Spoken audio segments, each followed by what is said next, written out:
Ano pong layunin nitong pagtitipon na ito, sir? Unang-una po, ito po ay mula sa mga tao na nanggaling. Panawagan nila ay ibaba ang presyo ng langis sa pamamagitan ng pagbaba ng VAT, dahil ang VAT ay dahilan kung bakit ang Pilipinas ang may pinakamalaking pagtaas ng presyo ng langis. At ang mga kadistrito ko ay hirap na dahil kung ang hanap buhay nila ay tricycle driver o magsasaka o mangingisda, apektado ang kanilang kabuhayan ngayon. So, ano masasabi mo sa yung tigli 5,000 na pinamumud nila sa mga driver? Magandang katanungan yan. Alam nyo, sa NCR pa lang, ang malaking numero ng mga PUV drivers na nabigyan ng subsidiya. At sa buong Batangas, halos wala pang nabigyan. Tinanong ko iba kong mga kasamahan sa Kongreso kahapon, halos sa buong bansa siguro masasabi natin, sa labas ng NCR, wala pang nabigyan. Good morning at masasabi natin maaga pa, no? Pero napakainit po ng araw, mga kababayan.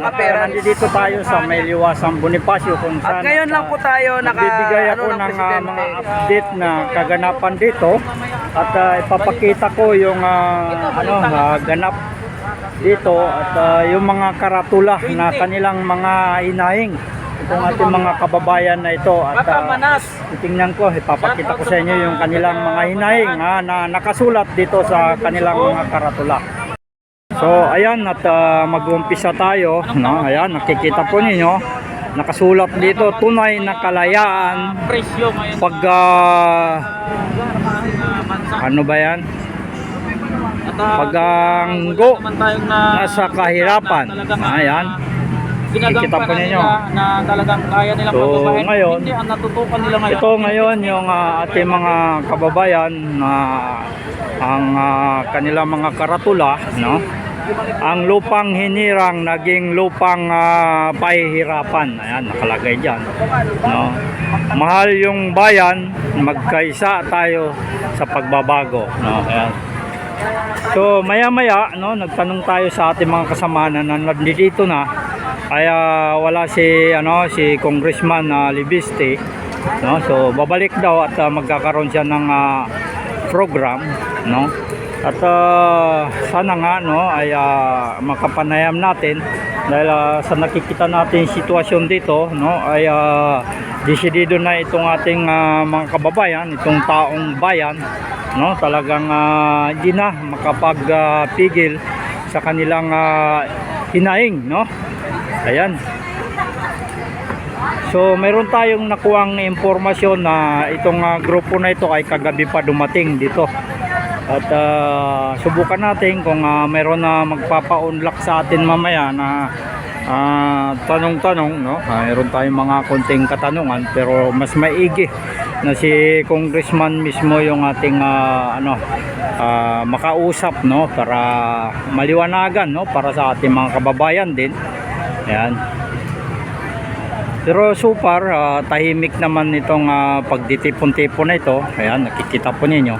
So marami-rami na rin to hanggang doon sa dulo. Ayan.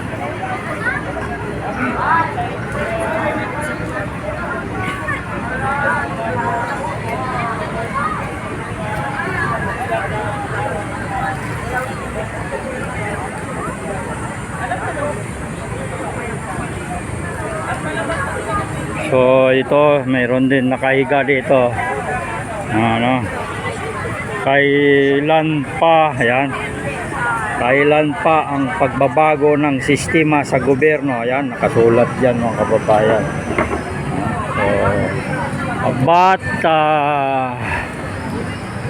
ito, mga karatulan nila na ito. Ayan. bating tingin para sa agad alisin, para sa agad na alisin. Yan yung mga nakasulat mga kababayan dito sa kanilang mga karatula. At maya-maya antayin natin, baka biglang dumating si congressman, kukuha tayo ng kanyang mensahe sa ating ating mga kababayan kung anong layunin nitong biglang paglabas ng ating mga kababayan, no? State of emergency, WAEPIC, alisin ang bat, may EPIC. Yan, yung mga nakasulat dyan. Ibasura ang oil deregulation law. Yan, mga nakasulat dyan mga kababayan, no?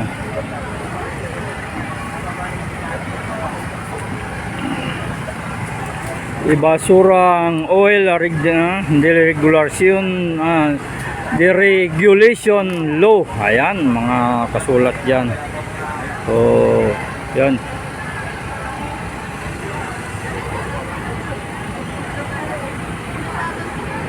Yan po yung sitwasyon dito na naabutan natin, no? At yun, pagtatanong natin kanina ay umalis daw si pero babalik daw maya-maya si congressman. At meron dito nakalagay, sahod itaas, presyo ibaba, no? Pagtulong ng gobyerno, mabagal pa sa pagong. Yan yung mga nakasulat dito mga kababayan, na gising para sa mahal na bayan.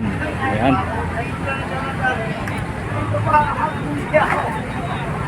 Itigil ang aggression ng US sa Iran, kaisahan. Ang mga nakasulat dito.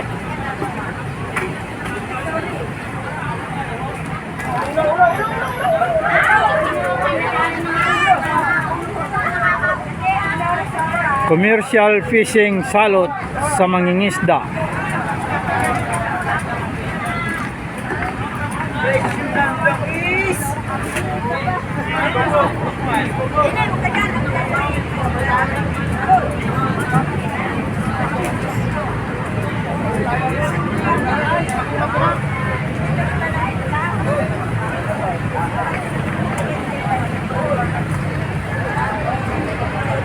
Meron din dito nakasulat,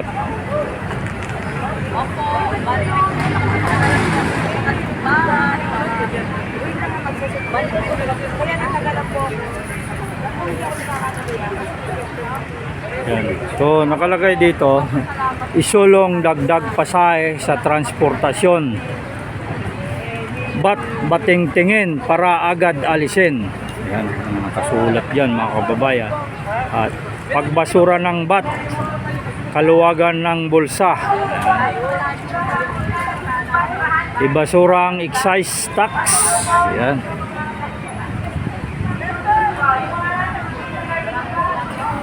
Kailan pa ang pagbabago ng sistema sa gobyerno? Yan. Kailan pa ang pagbabago ng sistema sa gobyerno? Ayan po, at meron silang mga tent dito. So tama yung nakuha nating impormasyon na kagabi pa itong mga grupo na ito dumating dito. Yan, may mga tent sila dito na nakalagay.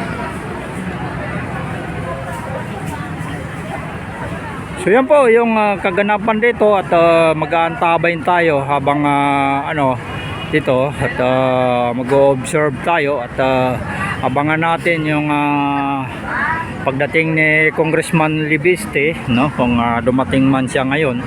Dahil kaninang umaga nandito daw si Congressman, no, at ating kapanayamin mamaya, at meron tayong mga kaunting katanungan sa kanya. So magandang umaga po, at nandito po ito sa Liwasang Bonifacio mga kababayan. At yan, marami pa rin mga nakasabit-sabit dyan na mga sako na may mga sulat-sulat, no?